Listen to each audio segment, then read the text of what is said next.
नमस्कार भाई सभी को। कैसे हो आप सभी? आई होप सब अच्छे होंगे। तो कैसी चल रही है आप सबकी पढ़ाई भाई? बढ़िया चल रही है एकदम। वेन डायग्राम समझ आ रहा है? आप सबको पता है कि वेन डायग्राम टॉपिक चला हुआ है और आज ये हमारी 3rd क्लास है। आज खत्म कर देंगे इस टॉपिक को, यानी लास्ट क्लास है ये।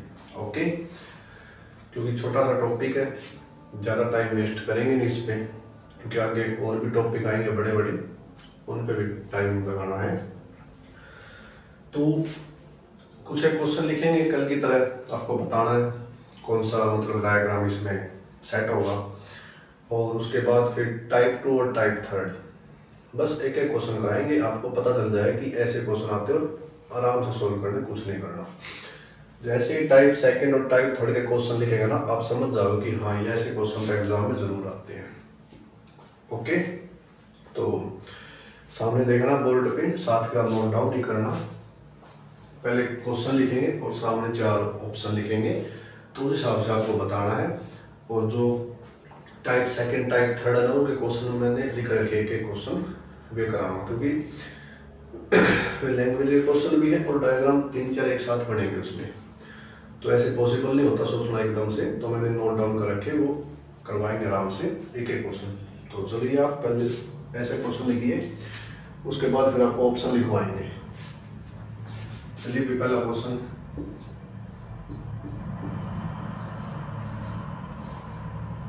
Female mother children, female mother children. Second, brother husband man. Okay. Third, Apple fruits mango, mangoes लगा लो। फोर्थ क्वेश्चन, फोर्थ देखिए भाई,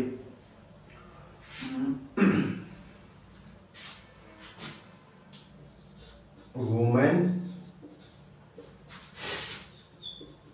सिस्टर इंजीनियर। तो चलो 4 ही क्वेश्चन बहुत है, 4 बहुत होते हैं। अब इनके ऑप्शन लिखो आप। फर्स्ट ऑप्शन,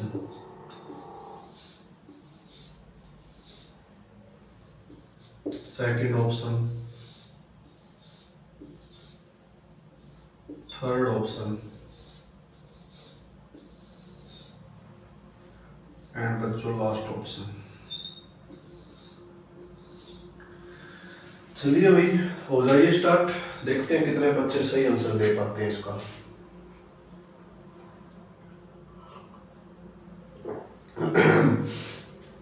चलिए, female mother children, brother husband man, Apple fruits mangoes, women sister engineer. चलो भाई हो जाओ स्टार्ट। पहले में क्या करेगा तो किसके दिमाग में कौन सा लॉजिक आ रहा है, या आपको ये लग रहा है इसलिए नए आ गए, मतलब ऑप्शन भी अलग अलग टाइप के। जो ऑप्शन मैंने 10 केस लिखवाए थे ना, उनसे बाद एक भी ऑप्शन नहीं है। वे 10 केस तो ये समझ लो आपके लिए रामबाण है।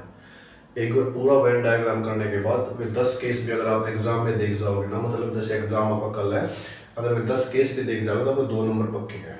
बोलो हाँ, आपको वही सर सामने देखिए, फीमेल मदर चिल्ड्रन। अब ये बताओ किस में ऑल का रिलेशन बन रहा है, किस में सम का रिलेशन बन रहा है और किस में नो का रिलेशन बन रहा है। अब एक बात बताओ भाई, जितनी भी मदर है वे सारी फीमेल तो है, ये तो कंफर्म है। जितने भी माताएं हैं वे सारी लेडीज यानी फीमेल तो है। ये कंफर्म नहीं हो सकता कि जितनी भी फीमेल है वे मदर हो, किसी की रिसेंटली मैरिज हुई हो। फीमेल है वे सारी मदर थोड़ी हो सकती है, लेकिन जितनी भी मदर है वे फीमेल तो है। यानी इसमें तो क्या रिलेशन बन गया आपको सर, ऑल का रिलेशन बन गया। कैसे? All mothers are female. Very good. All mothers are, जैसे मैं यहाँ पे लिखता हूँ, ऑल मदर्स आर क्या है आपको सर, फीमेल है। यानी ये तो मदर होगी और ये फीमेल होगी।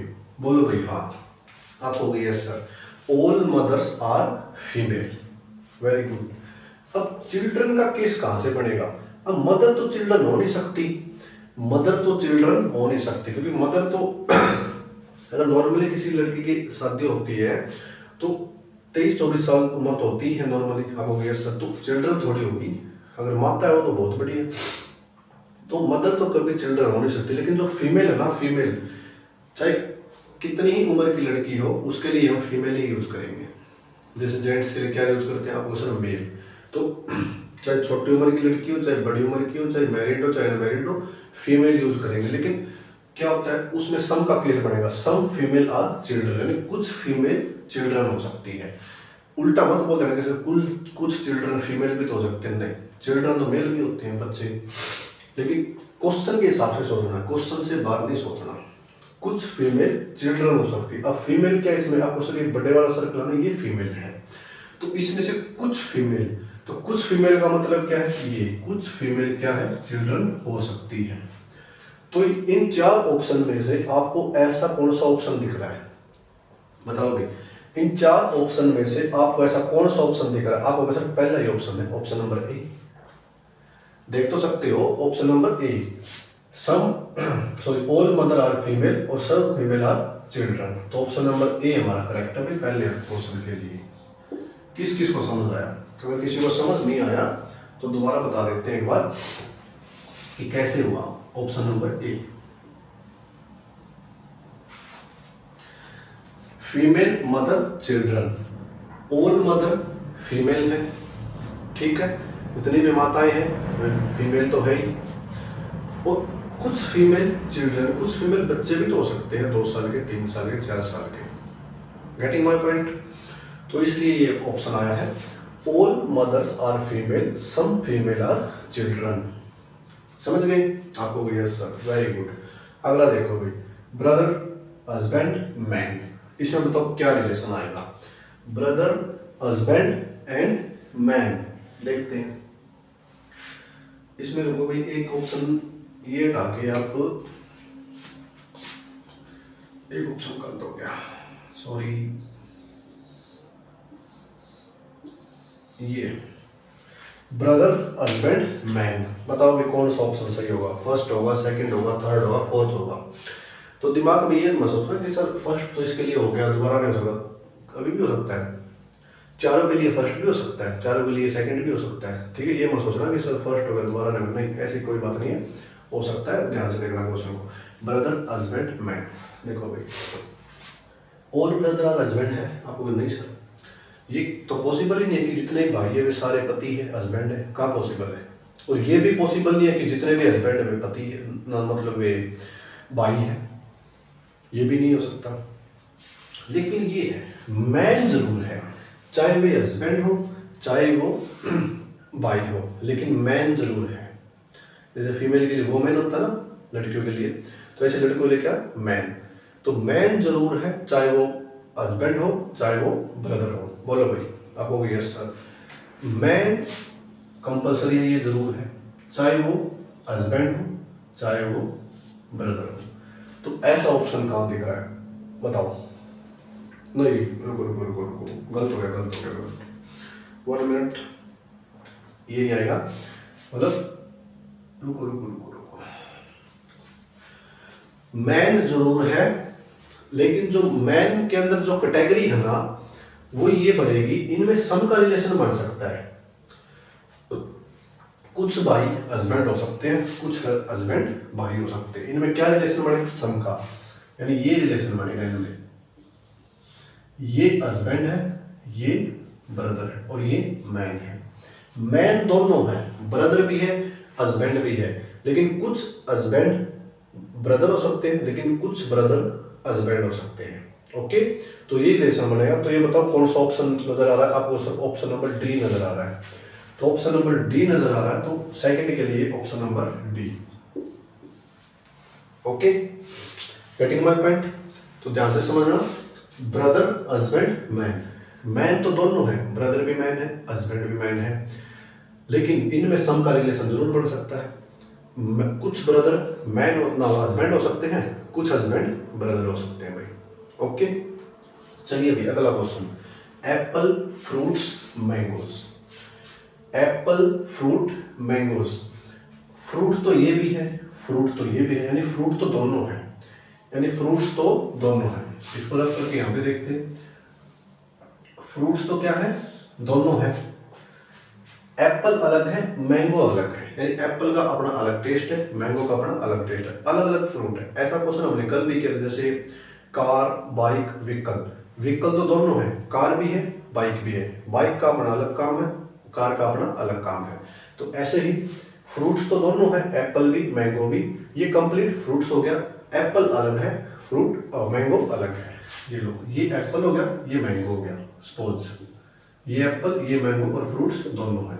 ऐसा ऑप्शन कहां दिख रहा है? आगे चलो, option number B. Very good B, ये लो। थर्ड के लिए क्या है? Option number B. I hope सबको समझ आ रहा है, किसी को कोई डाउट नहीं हो, क्योंकि ऐसे क्वेश्चनों में डाउट बनता नहीं है। बड़े आसान क्वेश्चन है, कुछ नहीं करना, कुछ भी नहीं करना, पेन तक नहीं उठाना, सिर्फ सोचना ध्यान से कि एग्जाम वाला क्या सोच रहा है। मतलब एग्जामिनर ने क्वेश्चन दे, क्या उसकी मतलब सोच रही होगी कि इस क्वेश्चन को देख के उसके दिमाग में ये चार ऑप्शन है, इनमें से कौन सा ऑप्शन उन्हें सही मानना है। ओके, तो आपको जल्दबाजी नहीं करनी, बहुत सोच समझ के आंसर देना है। चलिए भाई, last question, women, sister, engineer. Women, sister, engineer. अब एक बात बताओ भाई, जितनी भी वुमेन है, यानी फीमेल है, लड़कियां हैं, तो जरूरी थोड़ी वो बहन है। ये तो कहीं लिख नहीं रखा कि वो बहन है, लेकिन जितनी भी सिस्टर है वे तो वुमेन है, इसमें तो कोई दो राय नहीं है। बोलो भाई, आपको यस सर, जितनी वुमेन है ये कंफर्म नहीं है कि वे सिस्टर है, लेकिन जितनी भी सिस्टर है, बहन है, वे तो वुमेन है, ये तो कंफर्म मानो गया, ये कहोगे यस सर ये तो है। तो यानी इसमें एक तो ऑल का केस बनेगा, यानी ऑल सिस्टर आर वुमेन, यानी ऑल सिस्टर आर क्या है आपको सर? वुमेन है। ये लो, ये वुमेन होगी, ऑल सिस्टर आर वुमेन। इसमें तो आप मतलब 1% भी आपका डाउट नहीं आएगा।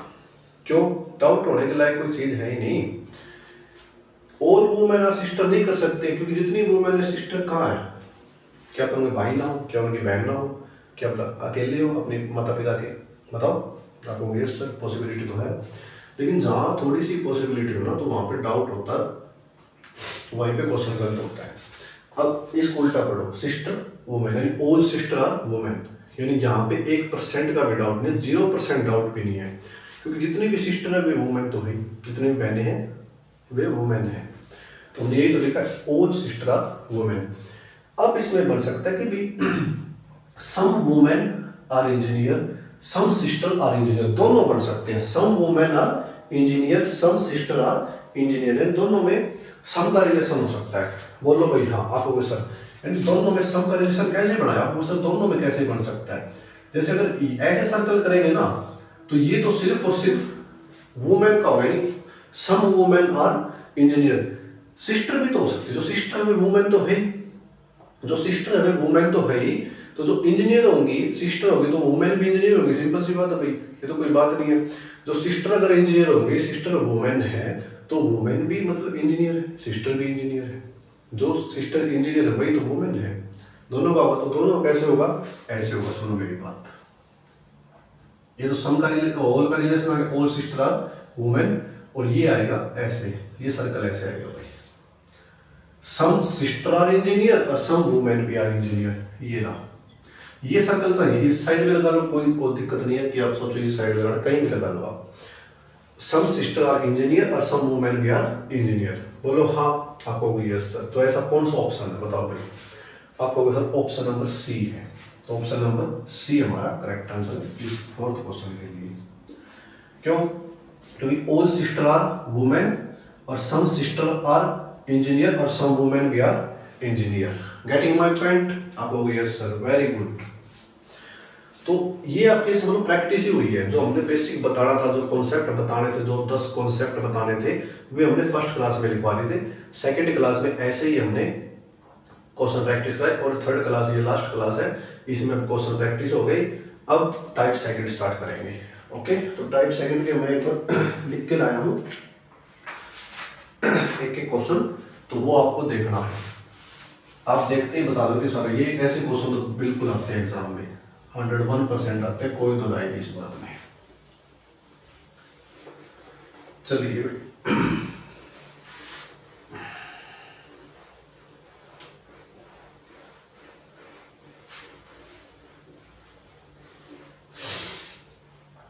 ओके चलिए।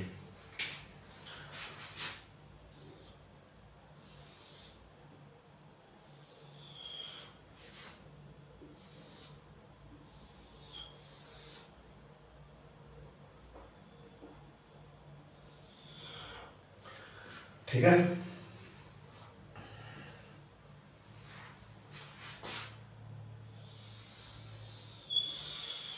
ये लो भाई। ऐसे क्वेश्चन आपने बहुत देखे होंगे एग्जाम में, लेकिन एक क्वेश्चन से सारी चीजें समझ आ जाएगी, दूसरा क्वेश्चन करने की हमें जरूरत नहीं है। ये यहाँ पे 7 है, ये 11 है। ओके, और ये 5 है, ये 2 है,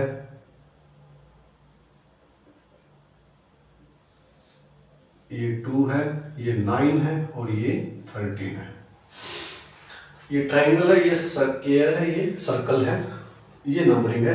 और जो ट्राइंगल है ना, ट्राइंगल वो रिप्रेजेंट कर रहा है भाई आर्किटेक्चर को, यानी ये जो ट्राइंगल है ये रिप्रेजेंट कर रहा है आर्किटेक्चर।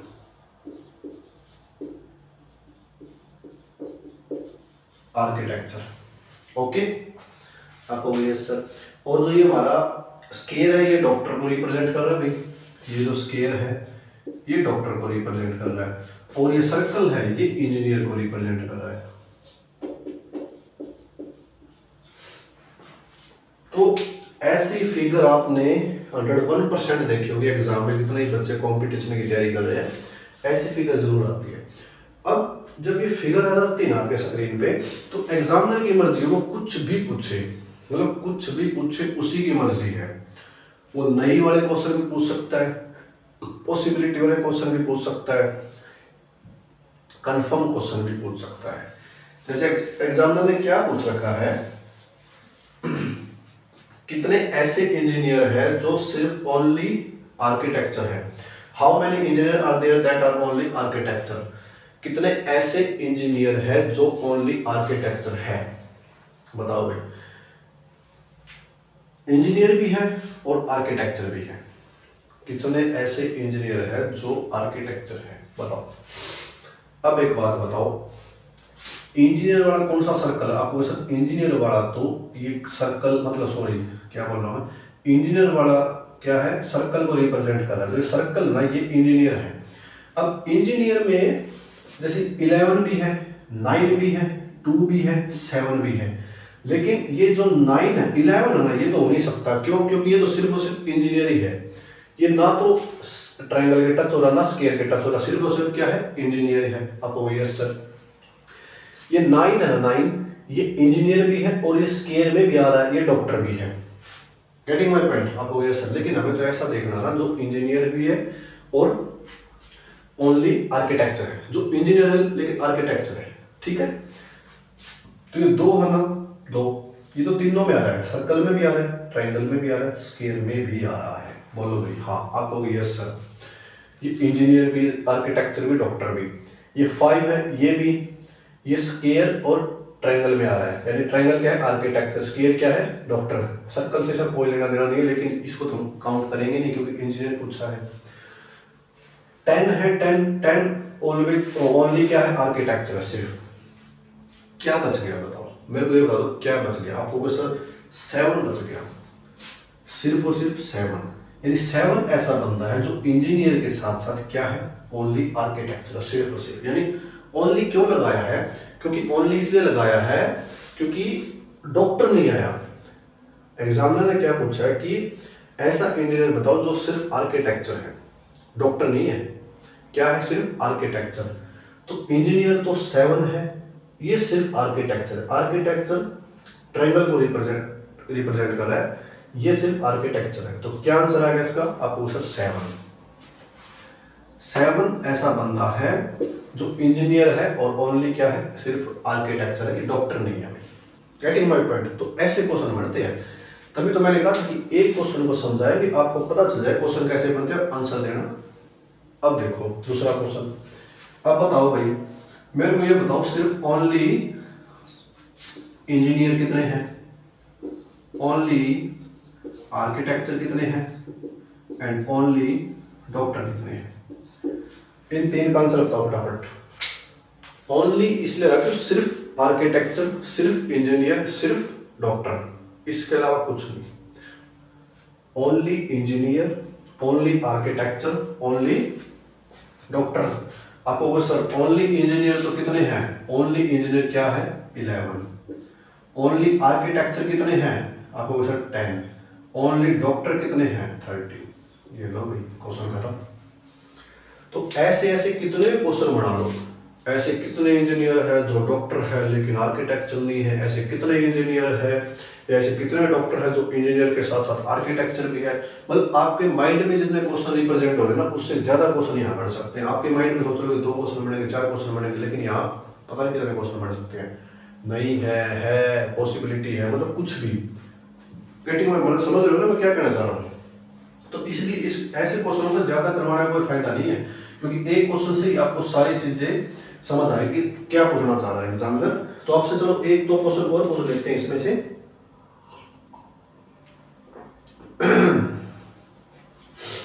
तो आपको पता चल जाएगा उस चीज का। अभी तो how many architecture are there that are not doctor, बताओ भाई ऐसे कितने आर्किटेक्चर है जो डॉक्टर नहीं है। अब देखो नई वर्ड आ गया ना,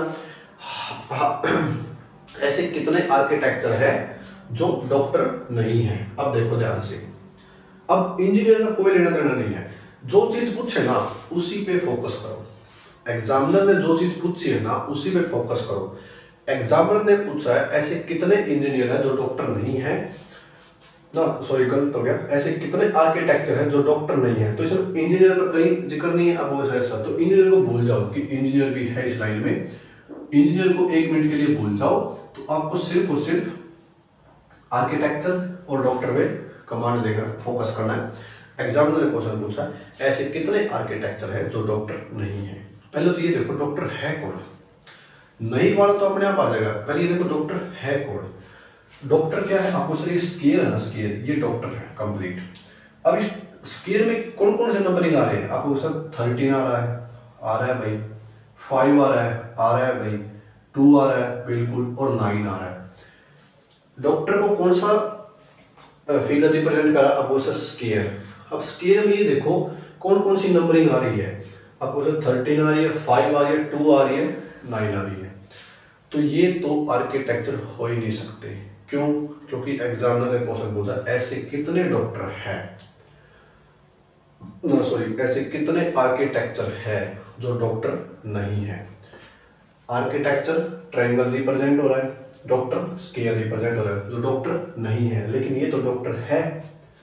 अब नहीं है, देखो 10 नहीं है और 7 नहीं है। 10 क्या है, 10 का हो गया सर आर्किटेक्चर है। 7 क्या है, 7 आर्किटेक्चर भी है और क्या इंजीनियर भी है। आर्किटेक्चर भी है, इंजीनियर भी है, ओके। लेकिन इंजीनियर भले ही हो, उसके अलावा कुछ भी हो, सिर्फ और सिर्फ क्या नहीं होना चाहिए, डॉक्टर नहीं होना चाहिए, ओके। इंजीनियर भले ही हो लेकिन डॉक्टर नहीं होना चाहिए। ऐसे कितने आर्किटेक्चर है जो डॉक्टर नहीं है, डॉक्टर नहीं होना चाहिए, इंजीनियर भले ही हो। तो क्या हो गया 10 और 7 कितने हो गए 17, यानी 17 बंदे ऐसे हैं जो क्या है आर्किटेक्चर है, क्या नहीं है, डॉक्टर नहीं है। तो ऐसे क्वेश्चन बनते हैं बच्चों, नहीं वाले केस भी, ओके।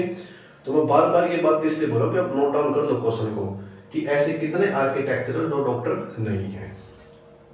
तो ये एग्जाम के क्वेश्चन है, मतलब तो एक ही मतलब फिगर से आपको कितने क्वेश्चन बता दिए, 4-5 क्वेश्चन बता दिए। तो इससे कितने ही क्वेश्चन आपके दिमाग में जो आ रहे हैं वही क्वेश्चन बना लो, ऐसे क्वेश्चन ऑप्शन में आते हैं। ये भी आ सकता है जैसे कितने आर्किटेक्ट होने के साथ साथ डॉक्टर भी है या इंजीनियर भी है। Getting my point. ये हमारी टाइप सेकंड थी। क्या थी? ये हमारी टाइप सेकंड थी भाई। ऐसे क्वेश्चन आएंगे एग्जाम में टाइप सेकंड में। कोई बुक उठाओ आप मार्केट में से, इसमें रीजनिंग के क्वेश्चन और प्रीवियस, उसमें वेन डायग्राम में पहले वे क्वेश्चन मिलेंगे आपको सर्कल वाले, उसके बाद ऐसे मिलेंगे, टाइप सेकंड ऐसे मिलेगी। उसमें बहुत सारे क्वेश्चन मिलेंगे क्योंकि एग्जाम में आए हुए क्वेश्चन है, यहाँ तो समझाना पड़ता है। एक क्वेश्चन से ही आपको समझ आ गया कि चीजें कैसे बनेगी। Getting my point? आपको यस सर, वेरी गुड। तो चलिए भाई अब टाइप थर्ड बताते हैं। टाइप थर्ड क्या है? टाइप थर्ड में भी एक क्वेश्चन कराएंगे और आपको सारी चीजें समझ आ जाएगी।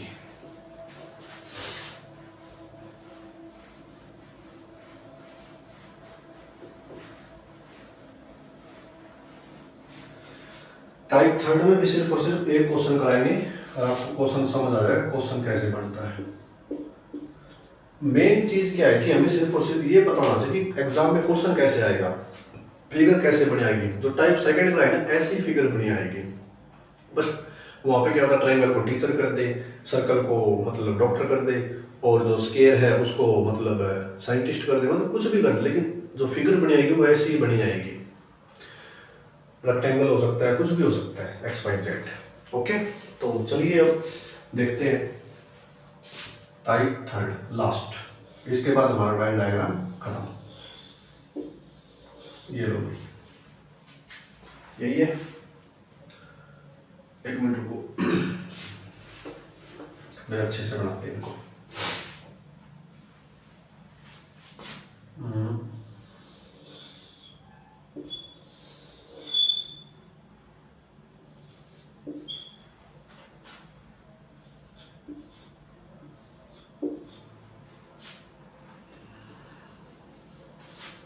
इसको यहां पे लिखते हैं टाइप 3।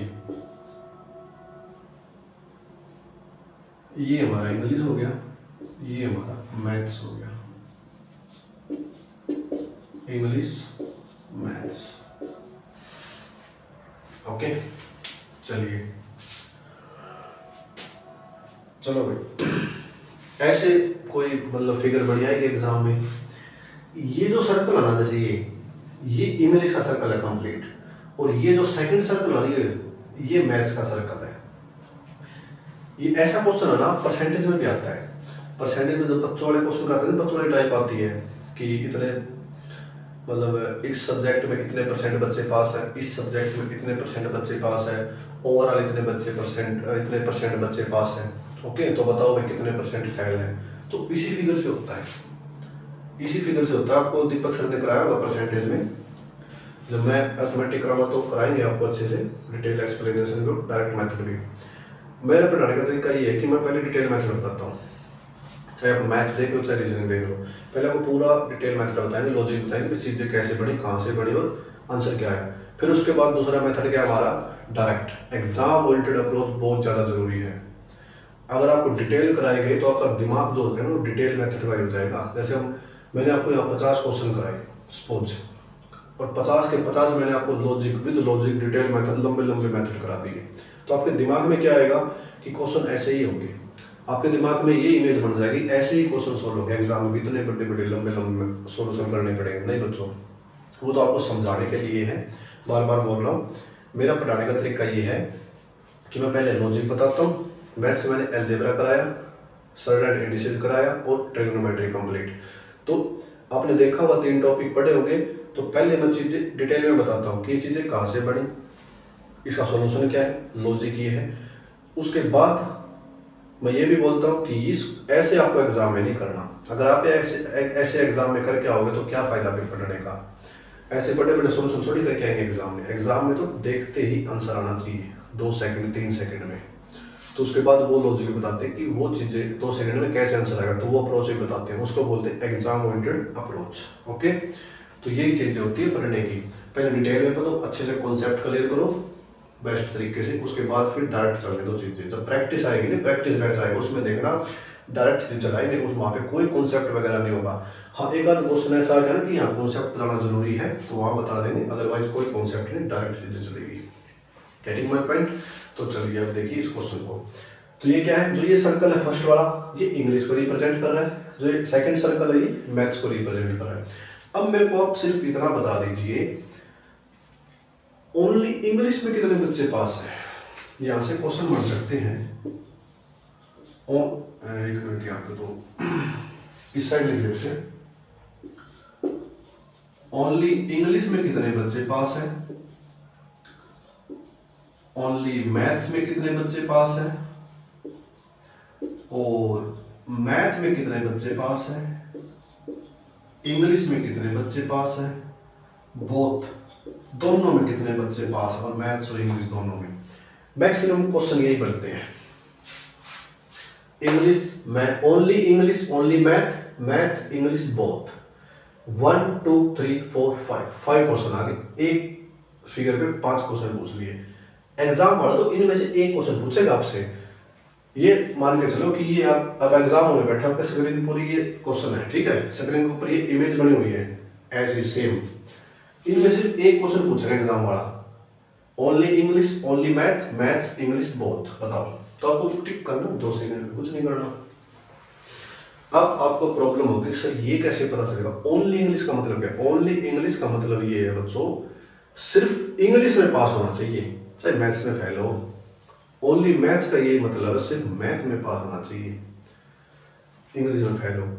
और मैथ का मतलब ये है, मैथ्स का, कि मैथ में कंप्लीट पास होना चाहिए, ठीक है, इंग्लिश में फेल नहीं होना चाहिए, और इंग्लिश में भी पास होना चाहिए। ये मतलब है इसका सिर्फ और सिर्फ ये ओनली इंग्लिश में पास होना चाहिए भाई, दूसरा कोई मतलब नहीं है। बोथ में पास होना चाहिए, बोथ में मिला के कितना पास है, ठीक है। अब ये स्टूडेंट है और इस क्वेश्चन को पहचानने का सबसे अच्छा तरीका पता है क्या है, जो नंबरिंग होती है ना, इन नंबरिंग का जो सम होता है ना वो 100 होता है। इन नंबरिंग का जो सम होता है ना वो 100 होता है। आप पहले काउंट कर देना कि नंबरिंग का सम 100 है, 100 है तो ये समझना क्वेश्चन सही है। अगर 100 नहीं है ना सम तो क्वेश्चन गलत है। ओके, तो 40 30 70 30 100 तो कंप्लीट 100 है, तो यानी क्वेश्चन क्या है, अपनी जगह बिल्कुल सही है। अब देखो ये जो बीच वाला पोर्शन है ना बच्चों, ये जो 30 लिखा हुआ है, ये ऐसे बच्चे हैं जो इंग्लिश में भी पास है, मैथ में भी पास है। Getting my point? आपको यस सर, ये ऐसे बच्चे हैं जो इंग्लिश में भी पास है, मैथ में भी पास है। मतलब कहने का क्या है, बोथ, यानी बोथ स्टूडेंट है, इंग्लिश में भी पास, मैथ में भी पास। तो बोथ वाले का आंसर क्या आ गया हमारा, आप हो गए सर 30। एक पैसे का भी डाउट नहीं होना चाहिए किसी बच्चे को, क्योंकि मैंने बड़े अच्छे से एक्सप्लेन किया है। ये ऐसे बच्चे हैं जो इंग्लिश में भी पास है, मैथ में भी पास है। बोलो भाई, आपको भाई यस सर। अब बताओ इंग्लिश में कितने बच्चे पास है। ये फर्स्ट सर्कल है, जो फर्स्ट सर्कल ये कंप्लीट इंग्लिश को रिप्रेजेंट कर रहा है, और ये जो सेकंड सर्कल है ना, सेकंड सर्कल वो कंप्लीट मैथ को रिप्रेजेंट कर रहा है। अब जो बच्चे बोथ में पास हो गए तो वे इंग्लिश में भी काउंट होंगे, मैथ में भी काउंट होंगे। Getting my point? आपको यस सर। अब इंग्लिश में कितने बच्चे पास है, इंग्लिश में इतना पता 30 तो है ही भाई, 30 बच्चे तो ऐसे हैं जो दोनों में पास होंगे, तो दोनों में काउंट होंगे, वे इंग्लिश में भी काउंट होंगे, वे मैथ में भी काउंट होंगे। इसमें किसी बच्चे को कोई डाउट नहीं होना चाहिए। यानी both student pass in math and English. तो 30 बच्चे ऐसे हैं जो इंग्लिश में भी पास होंगे, मैथ में भी पास होंगे, यानी 30 तो आना ही आना है, यानी 30 तो आना ही आना है। इसके साथ क्या पूछा था, इंग्लिश में पूछा था, तो इंग्लिश वाला सर्कल क्या ये है, तो क्या और ऐड होगा, 40 बच्चे भी ऐसे हैं जो इंग्लिश में पास है, यानी 40 और यानी 30 + 40 क्या आ गया आपको सर 70, यानी 70 बच्चे ऐसे हैं जो इंग्लिश में पास है। Getting my point? कितने बच्चों के दिमाग में 40 आया था? जिन बच्चों के दिमाग में 40 आया था ना वो अपनी जगह, मतलब ये नहीं कह सकते गलत है, लेकिन क्वेश्चन के हिसाब से गलत है कि इनमें से एक ऑप्शन 40 आएगा। ठीक है, अब देखो मैथ वाला, कितने बच्चे ऐसे जो मैथ में पास है।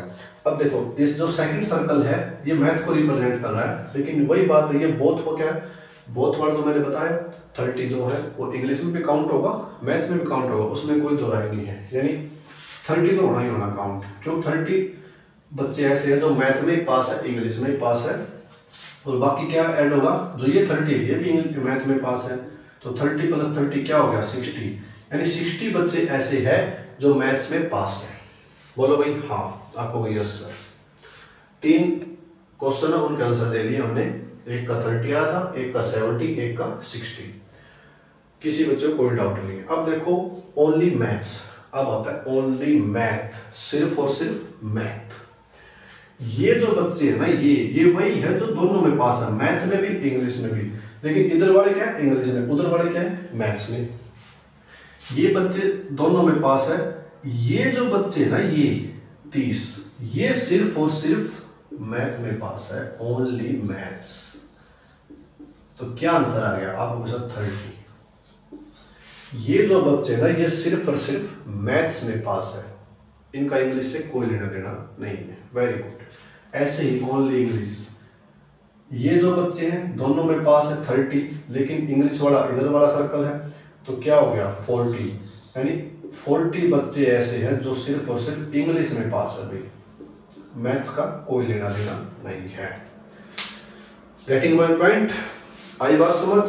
आप हो गई यस सर। तो सारे क्वेश्चंस के आंसर दे दिए, लेकिन एग्जामिनर तो एक ही क्वेश्चन पूछेगा, सामने फिगर बनी पाएगी, आपको without pen paper answer tick करना है। बोलो भाई हो जाएगा?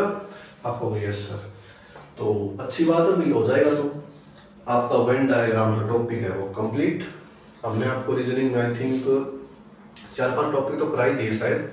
पहला डाइस था, दूसरा क्लॉक था, थर्ड हमारा काउंटिंग फिगर था, और फोर्थ कौन सा था भाई? फोर्थ नंबर सीरीज था, और ये 5th टॉपिक वेन डायग्राम, ये कंप्लीट हो गया आज। कॉन्ग्रेचुलेसन। और मैथ्स में हमने अलजेब्रा कंप्लीट करा दिया, सर्ड एंड इंडिसेस कंप्लीट करा दिया, ट्रिग्नोमेट्री भी कंप्लीट करा दिया। ट्रिग्नोमेट्री की मैंने 10 से 12 क्लासेज ली है, उसी में कंप्लीट हो गया, क्योंकि ज़्यादा कुछ है नहीं। क्योंकि जितने भी क्वेश्चन बनेंगे ना उनके मैंने सारी चीज़ें बता दी। बस एक ट्रिग्नोमेट्री की एक क्लास और ले लेंगे, वैल्यू पुटिंग वाली, ठीक है? वो क्लास और ले लेंगे, उसके बाद आप वैल्यू पुट करना भी सीख जाओगे। क्योंकि क्वेश्चन तो कितने कर दो, मैं 30 क्लास भी ले लूँगा ट्रिग्नोमेट्री के, लेकिन कोई फायदा नहीं है ना अभी। जब डिजिटल बोर्ड आएगा ना तब लेंगे आपकी 25-25, 30-30 क्लासेज। लेकिन अलजेब्रा के मैंने अच्छे तरीके से क्लासेज ली है 24। अब मैथ्स में तो हम हाइट एंड डिस्टेंस स्टार्ट करेंगे, और इसमें देखेंगे आप क्वेश्चन, मतलब कमेंट्स करना, कोई किसी को डाउट हो क्वेश्चन हो तो ये चैप्टर भी बता देना कि सर कौन सा स्टार्ट करना है, तो वही स्टार्ट कर देंगे। तो ठीक है दोस्तों, तो अपने परिवार को युवा बूस्टर अकेडमी को अपने दोस्तों में फैलाओ, उनको बताओ कि भी डिटेल मेथड आराम से विद लॉजिक और विद एग्जाम ओरिएंटेड अप्रोच चीज़ें चल रही है, बिल्कुल आराम से समझाया जा रहा है, कोई जल्दबाजी नहीं कर रही। ओके, तो ठीक है दोस्तों, मिलते हैं फिर नेक्स्ट क्लास में नेक्स्ट टॉपिक के साथ। Thanks for watching, have a nice day.